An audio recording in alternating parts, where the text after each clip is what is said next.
बिहार की 2 विधानसभा सीटों मोकामा और गोपालगंज पर महागठबंधन और भाजपा की ओर से उम्मीदवारों के नामों की घोषणा होने के बाद मुकाबला दिलचस्प हो गया है। मोकामा में महागठबंधन ने भूमिहार जाति से आने वाले बाहुबली पूर्व विधायक अनंत सिंह की पत्नी नीलम देवी को टिकट दिया है। इनसे मुकाबला के लिए बीजेपी ने भूमिहार जाति से ही आने वाली नलिनी रंजन सिंह उर्फ ललन सिंह की पत्नी सोनम देवी को जदयू से भाजपा में शामिल कराकर टिकट दिया है। भाजपा वहां बाहुबल का जवाब बाहुबल से देना चाहती है। मोकामा की जातीय संरचना ऐसी है कि महागठबंधन और भाजपा दोनों को भूमिहार उम्मीदवार ही उतारना पड़ा। यहाँ 2 महाबली की पत्नियों की लड़ाई है। गोपालगंज में साधु यादव की पत्नी के मैदान में आने के बाद मुकाबला त्रिकोणीय हो गया है। यहाँ अब टक्कर सिर्फ बीजेपी और महागठबंधन में नहीं है। साधु यादव की पत्नी इंदिरा यादव बसपा के टिकट से चुनाव लड़ रही हैं। मोकामा के इलाके में भूमिहार वोट बैंक का वर्चस्व है। भूमिहार के बाद ही अन्य दूसरी जातियां ताकत रखती है। भूमिहार के बाद ब्राह्मण, कुर्मी, यादव पासवान वोटर्स है, लेकिन स्वर्ण वोटर से यानी भूमिहार, ब्राह्मण और राजपूत जिसको वोट करेंगे उनकी जीत पक्की होगी। अनंत सिंह की छवि वहां रॉबिन हुड जैसी है, इसलिए अनंत सिंह की पत्नी नीलम देवी को हराना आसान बात नहीं है। गोपालगंज सीट पर सहानुभूति वोट बैंक का असर होगा या फिर जाति से जुड़ी सोशल इंजीनियरिंग के फॉर्मूले का, यह सवाल है। भाजपा ने दिवंगत सुभाष सिंह की पत्नी कुसुम देवी को टिकट दिया है, जबकि महागठबंधन की ओर से राजद नेता मोहन गुप्ता मैदान में उतारे गए हैं। तारापुर उपचुनाव की तरह राजद ने यहां पर वैश्य वोट बैंक पर भरोसा दिखाया है। तारापुर में जदयू से कोयली जाति के राजीव कुमार सिंह लड़े थे। गोपालगंज में स्वर्गीय सुभाष सिंह की पत्नी भाजपा उम्मीदवार कुसुम देवी क्षत्रिय हैं, तो राजद के मोहन गुप्ता कलवार जाति से आते हैं। कलवार जाति की संख्या यहां काफी ज्यादा है।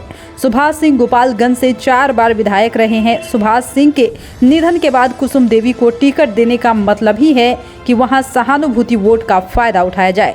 आमतौर पर उपचुनावों में सहानुभूति वोट का असर देखने का ट्रेंड रहा है, जिसमें जिसके निधन से सीट खाली होती है उसके परिजन ही चुनाव जीतते हैं।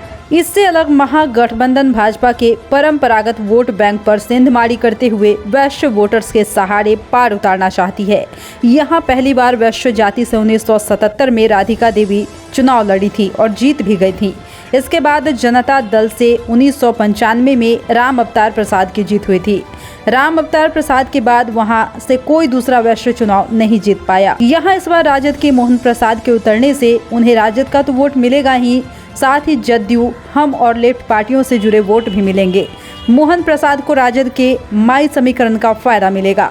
यानी कि वैश्यों के बीच यह बात है कि काफी दिनों बाद एक वैश्य नेता के साथ इतनी पार्टियां हैं, इसलिए वैश्य एकजुटता दिखाई जाए। नीतीश कुमार के कार्यों से प्रभावित अति पिछड़ा और पिछड़ा वोट बैंक भी जुड़ेगा। लालू प्रसाद का साला साधु यादव ने गोपालगंज मुकाबले को त्रिकोणीय कर दिया है। उन्होंने अपनी पत्नी इंदिरा यादव को मैदान में उतार दिया है। वे बसपा से उम्मीदवार हैं, इसलिए इसकी चर्चा जोरों पर है कि कहीं इंदिरा यादव और मोहन प्रसाद की लड़ाई में भाजपा की कुसुम देवी चुनाव न जीत जाए। महागठबंधन से किसी मुसलमान को टिकट नहीं मिलने से मुसलमानों में रोष है। बता दें कि 2020 के विधानसभा चुनाव में भाजपा के सुभाष सिंह जीते थे, तो दूसरे स्थान पर साधु यादव रहे थे। कांग्रेस के अशीक गफूर तीसरे स्थान पर रहे थे। हाल के कई उपचुनावों की तरह एक बार फिर कांग्रेस से यह सीट महागठबंधन में छिन गई। यहाँ 1995 में लालू प्रसाद के साले साधु यादव विधायक बने थे। जुड़ो दीक्षांत से, करो फ्री खुद को स्ट्रेस से। गूगल प्ले स्टोर से दीक्षांत ऐप डाउनलोड कर अपने स्टडी को बनाओ आसान और मजेदार। दीक्षांत देता है topic wise video with animated visuals and concept by the study materials. हमारे YouTube चैनल को सब्सक्राइब और Facebook पेज को लाइक करना ना भूले। धन्यवाद।